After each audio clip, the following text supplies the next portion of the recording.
ইউরোপে এসে যখন বড় অঙ্কের টাকা হাতে আসে তখন অনেকেই ভাবি জীবন হয়তোবা বদলে যাবে। এই দেশের ব্যাংকগুলো খুব সহজেই লোন দিয়ে দেয়। সেই সহজ লোন কখনো কখনো জীবনের সবচেয়ে বড় চাপ হয়ে দাঁড়ায়।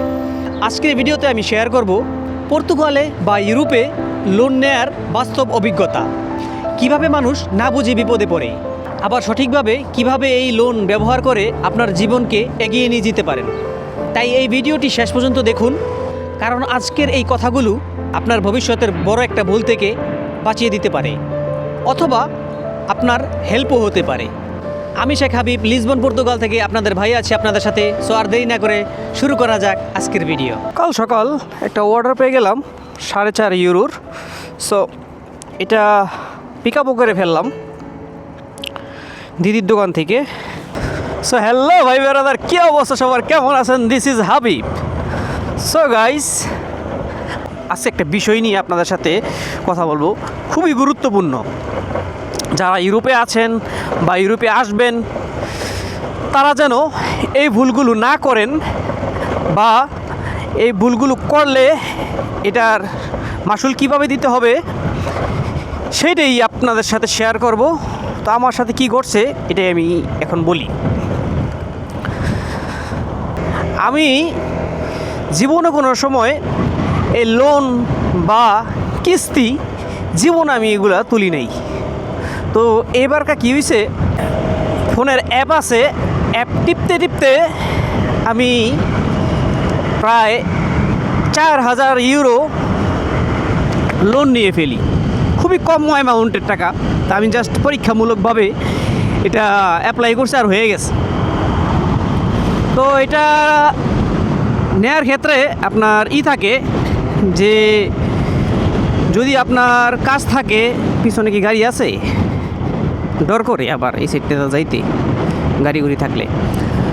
তো কাজ থাকে, আপনার একটা ভালো কাজ থাকে, তাহলে আপনি আর আপনার আইআরএস যে বাৎসরিক ইনকাম ওইটা যদি ঠিক থাকে, তাহলে আপনি খুব সহজেই পর্তুগালে লোন নেওয়া যায়।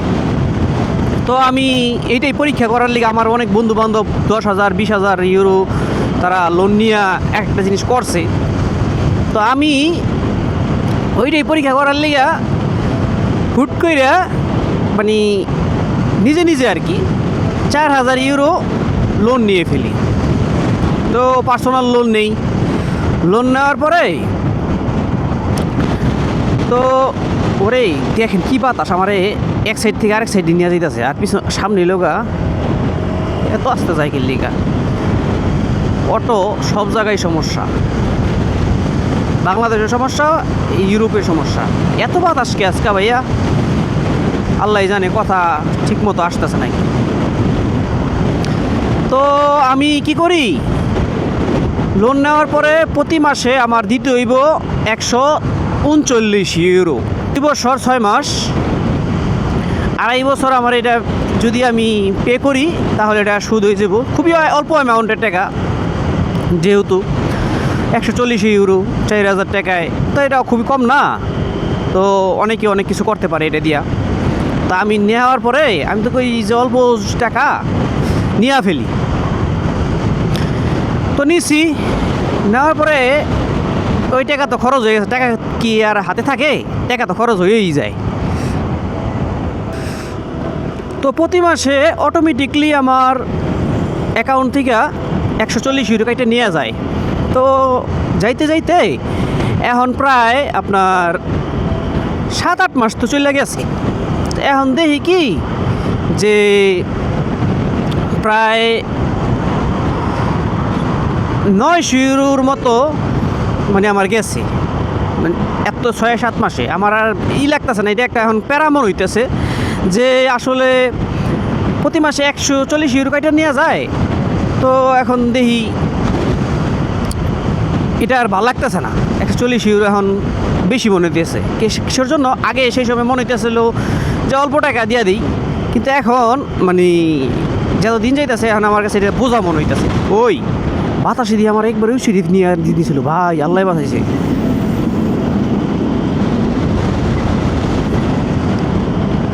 হালকা মোটরসাইকেল না, বাতাস এদিক থেকে ওদিক নিয়ে যায়। তো 140 ইউরো না দেওয়া এখন চিন্তা করছি কি পুরোটা আমি একসাথে দিয়ে দিব, যে আর প্যারা ভাল লাগে না। তো আমি কি করছি, এই মাসে প্রায় 800 ইউরো আমি একবারে পে করছি। তো 800 ইউরো পে করার পরে দেখলাম যে আমার এখান থেকে 800 কাইটে নিয়েছে, ঠিক আছে, কিন্তু একটা হিসাব দেখলাম, হিসাবটা দেখে আমার মাথায় মানে টনক লইরে গেল আর কি। গাড়ি ঘুরে আহেনি bye bye bye bye bye যাই যাই। তো দেখি কি 100 ইউরো যে আমার কাইটা নিত, 140 ইউরো, তো ওইখানে আমার মূল যে মানে টাকা, মূল যে মানে আমি যে দিতেছি, লোনটা দিতেছি 120 ইউরো আপনার ওইখান থেকে কাইটা নেয় আমার মূল টাকা, আর যে 19 ইউরোর মতো আছে, তো ওইটা কি করে আপনার ওইটার সুদ হিসাবে কোন বা হিসাবে কোন ওইটা কেটে নেওয়া যায় মানে প্রতি মাসে। তো একটা জিনিস চিন্তা করেন আপনি, প্রতি মাসে যদি আমার প্রায় 20 ইউরো কাইটা নেয়, দেন আরেকটা কল দিয়ে দিছি ধরে লই নাকি ম্যাকডোনাল্ডস থেকে। 2.5 বছর যে আমি এই লোনটা দিব, তো 2.5 বছরে মানে কত টাকা হিসাব করে দেখেন আপনি, প্রতি মাসে যদি 20 ইউরো মিনস আপনার অলমোস্ট 3000 টাকা। তো এটা দেখার পরে আমার মাথা একদম খারাপ হয়ে যায় যে কী করলাম আমি, মানে তারপরে আমার মাথা খারাপ হওয়ার পরে আমি চিন্তা করি যে না, এখন থেকে আর আমি বসে থাকা যাব না। ভাই ভাই ভাই ভাই পড়ায় এটা তো পুলিশ স্টেশন রে ভাই, পুলিশ স্টেশনে এখন খানাটা দিয়ে লই, দাঁড়ান 1 মিনিট, পুলিশ তো।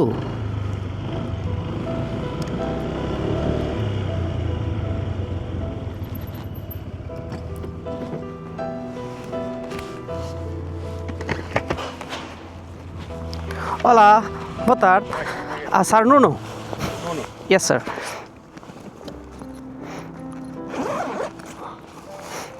Thank you, sir. Obrigado. Obrigado. Bom dia. এটা হচ্ছে গা পুলিশের স্পেশাল ফোর্স, বুঝছেন? এটা হলো একটা ক্যাম্প, বুঝছেন কাহিনী? আমাকে বন্দিয়া দিল, মানে গুড মর্নিং। তো এত টাকা কাইটা লয়ে যায়, পরে আমি তো ভাই মনটা খারাপ হয়ে গেছে কাজে, এতটা টাকা আমি শুধু শুধু কিসের জন্য দিব, আমার তো এটা কোনো কাজের না। আকামে আমি কেল লিগে আমি শুধু শুধু এতটি টাকা দিব, আমি যেহেতু দিতে পারি, তা আপনার বাড়িতে টাকা কামায়, এমন না যে আমি এখানে এসে বসে রয়েছি বা আইলছামি করি। ওই গাড়িটার একটু সাইড দিই, পিছনের গাড়িটারে। ভাই প্রচুর রিস্কি আজকাল দেখা দিতেছে, প্রচুর বাতাস। তো আমি ওইটা লিয়া চিন্তায় পড়ে যাই, চিন্তায় পড়ে যাওয়ার পরে চিন্তা করছি আর জীবনে ভাই আমি আর লোন লমু না। তো ওইটা দিতেছি,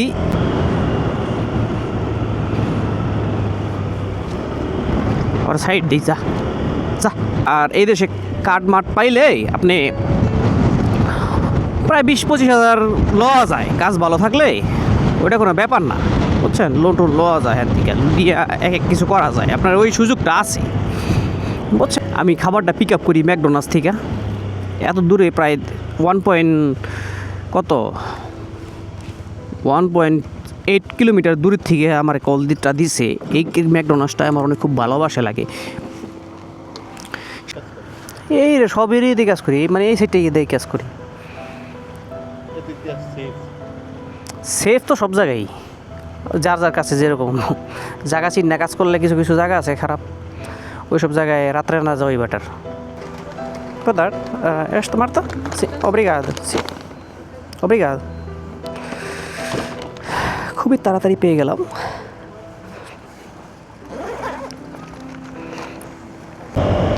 তো আমি যেমন খেলতে খেলতে একটা জিনিস লয়ে হেলাইছি, তো এটা সমস্যা নাই, এখন আমি দিয়েও দিতেছি, ওইটা কোনো ব্যাপার না। কিন্তু মূল কথা হইতাছে ভাই যে লোন যদি আপনার কোনো কাজে লাগান এই জায়গায় পর্তুগালে বা ইউরোপের বিভিন্ন দেশে, তো আপনি নিতে পারেন, কোনো সমস্যা নাই।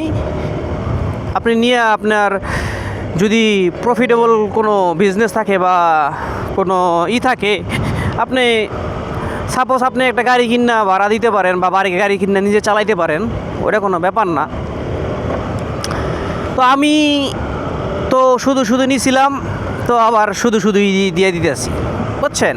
তো এটাই তো একটাই যে আমার একটা এক্সপিরিয়েন্স হইলো যে আমি পিছনে একটা গাড়ি আইতাছে, যা তুই আগে আগে যা।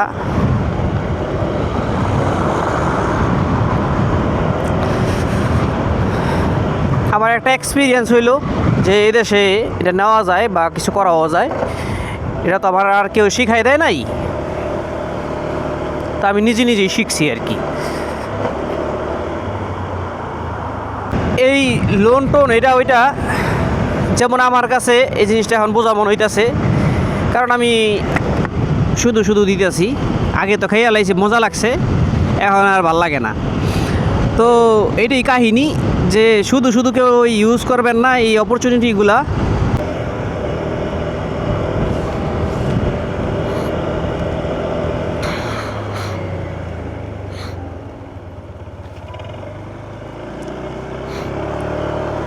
তো এই জায়গায় যাইতে হইব আমার, আমি ভুলে গেছিলাম কিছু করার নাই ভাইয়া, মাঝে মাঝে ভুল হয়ে যায়। এই জায়গায় দিতে হবে খাবার। ওকে, Olá, boa tarde.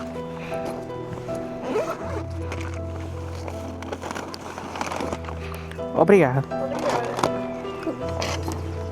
তো হইছে 3 টাকা 47 পয়সা, মোট হয়েছে 10 টাকা 50 পয়সা।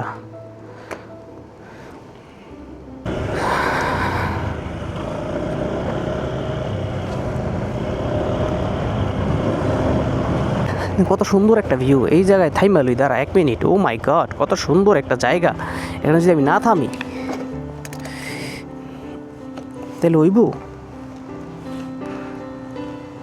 ওয়াও, দেখেন কত সুন্দর এইখান থেকে ভিউটা, মাশাআল্লাহ।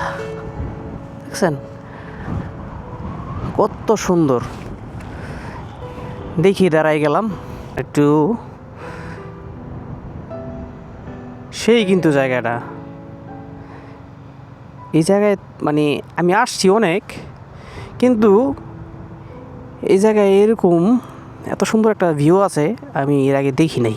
একদম নির্জন জায়গা, দেখেন এই যে এখানে সিঁড়ি আছে বনে ওঠার জন্য, ঠিক আছে। কিন্তু এইসব জায়গায় কিন্তু সচরাচর মানুষ কিন্তু জানেও না এইসব জায়গা থেকে এত সুন্দর সুন্দর ভিউ আছে। কিন্তু আপনার ভাই ঘোরে তো, তাই আর কি জানে, দেখে, তাই আপনাদেরকেও দেখানোর চেষ্টা করে। তো আমরা যাই এখন। সুন্দর একটা জায়গা, দেখেন ফ্যামিলি নিয়ে মানুষ ঘুরতে আসে, মানে পর্তুগিজরা তো ওরা দেশ, ওরা জানে কোন জায়গায় কোন সুন্দর জায়গা আছে, ফ্যামিলি নিয়ে ঘুরতে যায়। আর এই সাইডের সব এম্বাসি, ওই সাইডটা এই সাইডটা না, ওই সাইডটা অপোজিট সাইডে।